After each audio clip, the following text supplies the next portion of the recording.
Good morning everyone. I am Gauri Chakravarti and today I am coming back with a new video. आप सबको जैसे पता है कि मैं न्यू वीडियोस लाती हूँ, शॉर्ट वीडियोस लाती हूँ. फ़िलहाल तो मैं कॉन्स्टिट्यूशन से स्टार्ट की हूँ. तो कॉन्स्टिट्यूशन में जब हम स्टडी स्टार्ट करते हैं तो उसमें एक चीज़ आती है कि हमारा जो कॉन्स्टिट्यूशन है वो कैसे बना है, इसकी स्टार्टिंग कैसे हुई थी, बना कैसे है. तो हमारा जो इंडियन कॉन्स्टिट्यूशन है वो एक यूनिक मिक्सचर है. ठीक है, इसमें इंडिया के ट्रेडिशनल चीज़ भी इसमें मिक्स्ड है और हमने अलग अलग कंट्रीज़ से इसके कुछ पार्ट्स भी अडॉप्ट करे हैं. ठीक है, तो हम इस पर ये बात करेंगे कि हमारा जो कॉन्स्टिट्यूशन है वो कहाँ कहाँ से लिया गया है, मतलब उसके जो पार्ट्स हैं वो अलग अलग कंट्रीज़ से लिया गया है, अलग अलग कंट्रीज से लेके फिर इसको बनाया गया है. और हमारा इंडियन कॉन्स्टिट्यूशन सबसे लेंथी कॉन्स्टिट्यूशन है और ये रिटर्न है. तो इसको बनाने में हमारे कॉन्स्टिट्यूशनल मेकर्स ने कहाँ से क्या लिया था, कौन से कंट्री से किस चीज़ को अडॉप्ट किया था, कौन सा आर्टिकल इसमें मिक्स है दूसरे कंट्रीज़ का, तो ये हम आज इसमें स्टडी करेंगे. ठीक है, तो सबसे पहली बात आता है यूएसए से. हमारे कॉन्स्टिट्यूशन में यूएसए से क्या क्या चीज़ें अडॉप्ट करी गई है. ठीक है, तो पहला जो है प्रियम्बल का इंस्पिरेशन. तो Indian constitution preamble reflect idea from the US preamble emphasizing justice and liberty. ठीक है, जो फेडरल स्ट्रक्चर है गवर्नमेंट का, फेडरल स्ट्रक्चर जो हम पढ़ के आए पिछले क्लासेस में भी, तो वो जो लिया गया वो यूएसए से लिया गया है. ठीक है, उसके बाद जो इम्पीचमेंट प्रोसीजर होती है प्रेसिडेंट को निकालने, जो इंडिया के इम्पीचमेंट प्रोसेस जो होती है ना, जो हम सुप्रीम कोर्ट के जज को या प्रेसिडेंट को है ना बाहर निकालते टाइम जो यूज़ करते हैं इम्पीचमेंट, तो वो भी हमने यूएस कॉन्स्टिट्यूशन से ही अडॉप्ट करा है. उसके बाद जो रिमूवल ऑफ जज को रिमूव करने का जो तरीका है, कैसे रिमूव होंगे, है ना, उनका जो इम्पीचमेंट प्रोसेस है वो हमने यूएसए से लिया है. उसके बाद fundamental rights model of bill of rights. तो फंडामेंटल राइट्स में जो बिल ऑफ राइट्स है उसको भी हमने कहाँ से लिया है, उसको भी हमने यूएसए से लिया है. Functions of president and vice president, मतलब क्या फंक्शंस होंगे इंडिया के प्रेसिडेंट के, वाइस प्रेसिडेंट के, वो सारी चीज़ें हमने कहाँ से अडॉप्ट करी, यूएसए से. जुडिशल कंसेप्ट, जो जुडिशल रिव्यू का कंसेप्ट है जो हमने आर्टिकल 13 में पढ़ा है, वो हमने कहाँ से अडॉप्ट करा है, वो भी हमने यूएसए से अडॉप्ट करा है. ठीक है, ये तो रही यूएसए की बात. अब हमने यूके से क्या क्या लिया, यूनाइटेड किंगडम से. तो पहला हमने लिया पार्लियामेंट्री फॉर्म ऑफ गवर्नमेंट. जो हम पार्लियामेंट्री फॉर्म को फॉलो करते हैं ना, तो वो हमने कहाँ से अडॉप्ट करा है, वो हमने अडॉप्ट करा था यूके से. एक चीज़ हमारे इंडिया में चलती है सिंगल सिटीजनशिप का कंसेप्ट, कि भाई हमारे पास एक ही सिटीजनशिप होगी, क्योंकि ये क्या प्रमोट करता है, ये इंडिया की यूनिटी को प्रमोट करता है. तो डुअल सिटीजनशिप को इंडिया एक्सेप्ट नहीं करता है. तो ये जो सिंगल सिटीजनशिप का कंसेप्ट है ये भी हमने यूके से ही अडॉप्ट करा है. बाकी रही रूल ऑफ लॉ. जो रूल ऑफ लॉ आपने सुना होगा, जो एडमिनिस्ट्रेटिव लॉ में भी हम पढ़ते हैं, रूल ऑफ लॉ का प्रिंसिपल, वो हमने कहाँ से अडॉप्ट करा है, वो भी हमने यूनाइटेड किंगडम से अडॉप्ट करा है. और हमारे कॉन्स्टिट्यूशन में रूल ऑफ लॉ के बारे में कहाँ लिखा हुआ है, तो वैसे तो एक्सप्रेस तौर पे कहीं भी नहीं लिखा हुआ है, बट इम्प्लाइडली आर्टिकल 14 में लिखा हुआ है. ठीक है, उसके बाद बाई कैमरलिज्म इन पार्लियामेंट, जो बाई कैमरल होती है, जो दो सदनें होती है, लोकसभा एंड राज्यसभा, ये चीज़ हमने कहाँ से लिया है ना, ये चीज़ हमने बाई कैमरलिज्म को हमने यूके से ही अडॉप्ट करा है.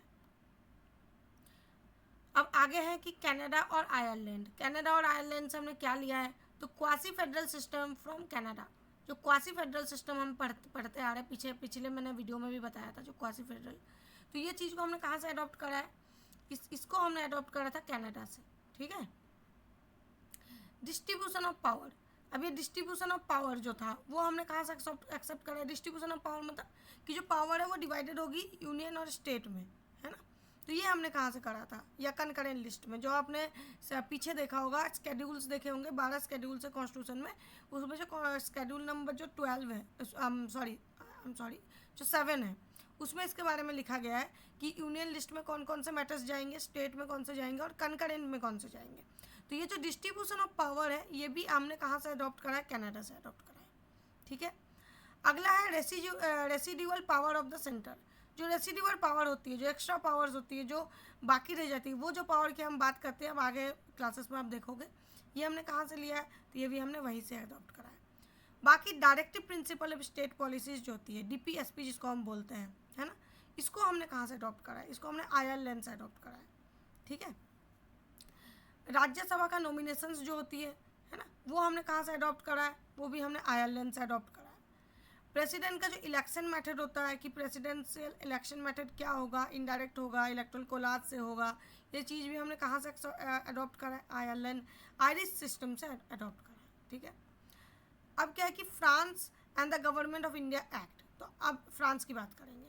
तो रिपब्लिकन जो आइडियाज़ होते हैं, लिबर्टी, इक्वालिटी, फर्टिनिटी, ये सब चीज़ें हमने फ्रांस से अडॉप्ट करा है। ठीक है, सेकुलरिज्म एंड डेमोक्रेसी की जो कंसेप्ट है वो भी हमने कहाँ से अडॉप्ट करा है, उसको भी हमने अडॉप्ट करा है फ्रांस से।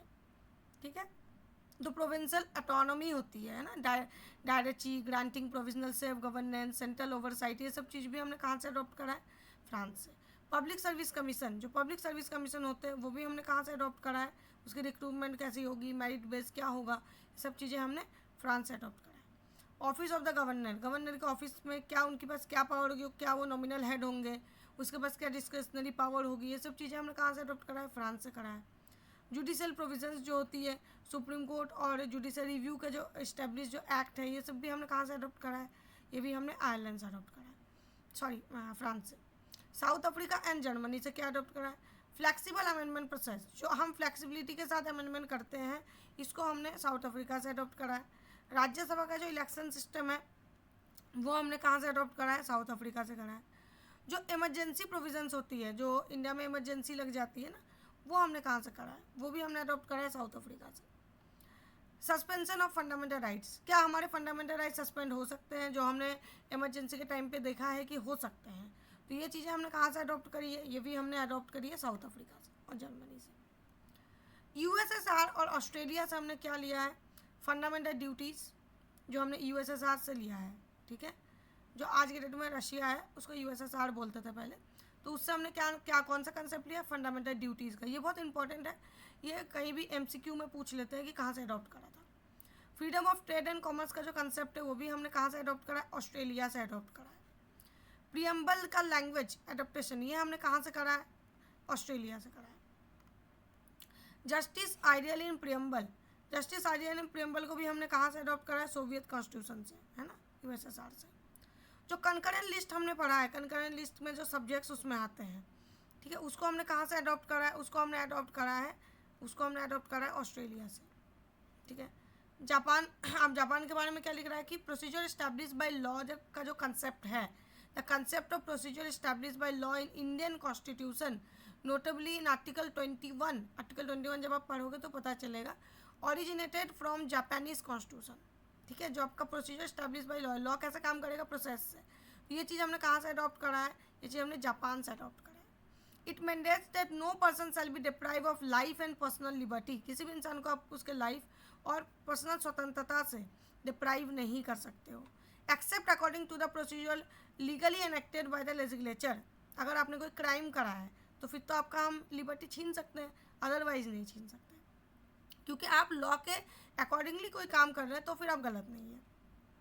तो initially this doctrine required only adherence to the procedure prescribed by law without assessing for the fairness and reasonableness of the law itself. However, landmark judgment like Maneka Gandhi, जो मेनका गांधी का जो पासपोर्ट केस हम जिसको कहते हैं, expanded this interpretation to include fairness, किसी भी justice में फेयरनेस होनी चाहिए, जस्टिस होनी चाहिए और रीजनेबल होनी चाहिए, aligning it closely to American concept of due process of law. This evolve empowers the judicial to scrutinize not only procedural compliance but also substantive justice, thereby enhancing protection of fundamental rights against arbitrary state action. किसी भी तरह का arbitrary state action, state किसी भी तरह का arbitrary action नहीं ले सकता है, हमें फंडामेंटल राइट्स में प्रोटेक्शन मिला हुआ है लाइफ एंड लिबर्टी का. तो ये जो प्रोसीजर स्टैब्लिश बाय लॉ का कंसेप्ट है हमने जापान से अडॉप्ट करा है. बाकी ये चार्ट है जिसमें आप देख सकते हैं कि कैसे यूएसए, यूके और कहाँ से हमने क्या क्या चीज़ें अडॉप्ट करी, इस चार्ट में लिखा हुआ है. ठीक है, तो थैंक यू सो मच, बने रहिए. आगे हम फिर न्यू वीडियोस लेके आएंगे जिसमें आपको न्यू चीज़ें हम बताएंगे, तो बने रहिए. Thank you.